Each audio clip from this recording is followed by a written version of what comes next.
morning, everyone. Good morning. So this is a response to a question that I received regarding a video that I made, and I think the title was How to Find God's Will. So the question is, when someone says something to you and you're angry, this person actually doesn't feel they want to talk about it in the moment, or I should say express their truth in the moment, express their feelings in the moment. And the first thing that comes to their mind is to start fighting, to start swinging. And they wanted to know why this happens. But the reason why this happens is because, number one, historically, that person has been shut down. So historically, if this is how you respond to someone who says something to you that hurts your feelings, or it basically hurts your feelings, and you get angry because of it, the first thing you want to do is start fighting. The reason why that is because historically you have not been able to express yourself, and you don't feel that you're able to express yourself. This is a deep-rooted feeling that is within you that's causing you to believe, you truly believe that your words will not matter. Because historically your words haven't mattered. People haven't cared when you spoke. You just felt irrelevant because that's how they treated your words when you attempted to speak your truth. And so now you have conditioned yourself to not even speak because it's like it's a waste of time. It's pointless, it won't work, and the only result that I can get is to fight.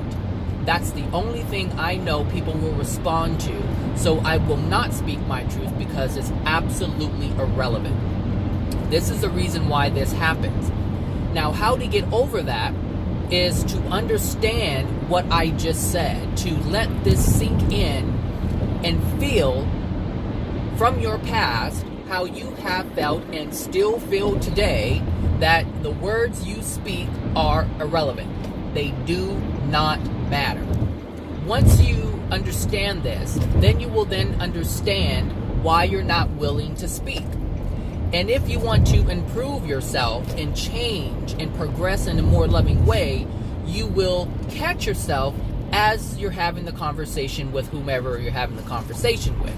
So if you're having a talk with someone and it doesn't just happen right away, it's slowly escalating. Within the conversation, you're starting to feel a little agitated, a little annoyed at what the person is saying, and then it reaches a point where they say something and it just triggers you.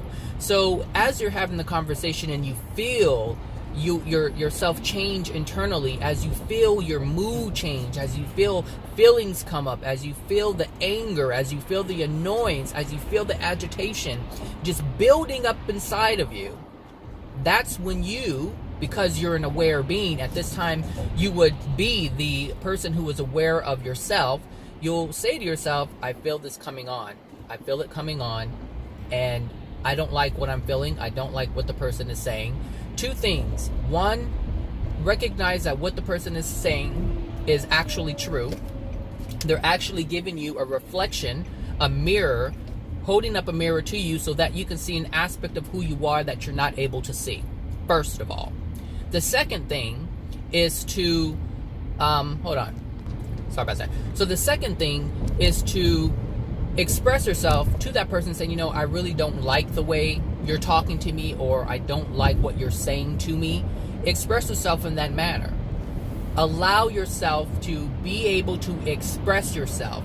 And if it's difficult to do that, force yourself to do it anyway. Because it is your right to stand up for yourself, but it is also your right to accept what other people are saying, not accept it as truth, but to acknowledge what they're saying and look at yourself, truly look at yourself and ask yourself, is what they are saying is true? Now, if we're in denial, we're going to say, no, that's not true. Right off the bat, we're going to say, look, that's not true. I don't know what the hell you're talking about. We're going to fight. But the truth is, if that is your natural response, then what they are saying is true. You just don't see it. Because we don't get angry for things that aren't true. We get angry for the things that are true. This is a natural response of the soul.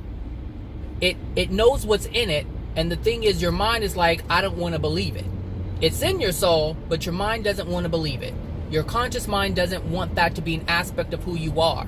But if that is an aspect of who you are, you're going to have to acknowledge it in order to clean it up, and in order to know that there's something to be cleaned up. So when people tell me things that would be like a negative character statement about myself, then I actually feel, I think in that moment, am I doing this? Is this what I am doing? And I apply it to myself. And if I am wrong, then I am wrong. And that's it. I accept it and just say thank you. Say, you know what? You're right. Thank you. You're right. I see that. I can see what you're saying. If just that, I can see what you are saying. And then you work on it. And that's it. But the only reason why people go to fighting as the first response is because of the feeling of your words not being heard, not being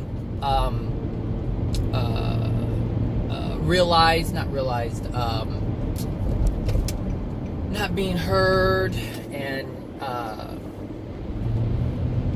don't know what the word I'm looking for right now. Just, nobody cares about what you're saying. Like your words are irrelevant. They have no meaning, that type of thing. And that's how you felt your entire life. That's how you felt, which is why you don't want to speak, because it's just not something that you feel is going to work. You've spoken in the past and nobody listened, so why do it now? You want results. And the thing is, you don't want to look at anything that's going to make you look like a bad person. Did school start again? Because this traffic is crazy. I was not expecting this. So anyway, that's what I wanted to say on that. So just recognize, that if you're quick to wanting to fight, it's because you feel your words are not going to matter, and because historically they haven't mattered. And so the only way you know how to get things done is to fight. And really, the fighting is because you have suppressed anger of not being able to express yourself. This is why I say express yourself. Kind of force yourself to speak and say, you know what, I don't like that. Even if it's, you know what, I don't like the way you're talking to me, or I don't like what you're saying. Just speak. Because as you get into the habit of speaking, then you can refine how you speak. You can refine how you, not defend yourself, but you can express how you feel about what that other person is saying. Over time, you'll get better at it, and you'll become more comfortable with saying, you know what, well, I understand what you're saying. I don't quite believe it. I don't quite see what you're saying, but I get it. But next time I would appreciate if you address me in this manner, or that manner, or in this way. So that's it. That's all I had to say about that. But it's an interesting question, because a lot of people, who are in pain, the first thing they want to do is fight because they're in pain. It's no different than a fox or an animal getting caught in like one of those traps, and their paw is caught in the trap. They're in pain. You can't talk to the animal. You can't be, oh, hold on, I'm gonna help you. It's okay. You can't do that. Because the moment, because the animal is in pain, the moment you approach, it wants to fight. It wants to defend itself because they are in pain. And the thing is, what's being said in terms of the conversation, what's being said is causing you pain, and you want to fight because that's the fastest way you know. Or actually, it's more like, this is the way it's going to stop. If I do something to this person will have fear within themselves and they will stop. If I knock their head off, they will stop. If I kill this person, they will stop. This is why bullies go into schools and shoot people, because they want it to stop. They want the bullying to stop. They want the pain to stop. They want the pain to stop. And this is why they go to violence or physical violence first. Because historically, nobody has ever listened to them. When they're bullied and it says stop, nobody ever listened to them. When their parents hit them and it said stop, no one listened to them. This is why people go to physical violence first, because the pain is too great. And that's really what it's all about. The pain is too great. And the reason why you don't speak up is because nobody listened to you before. All right, everybody, my 10 minutes is up. Have a great Thursday. And I'll talk to you guys later. All right. Bye now.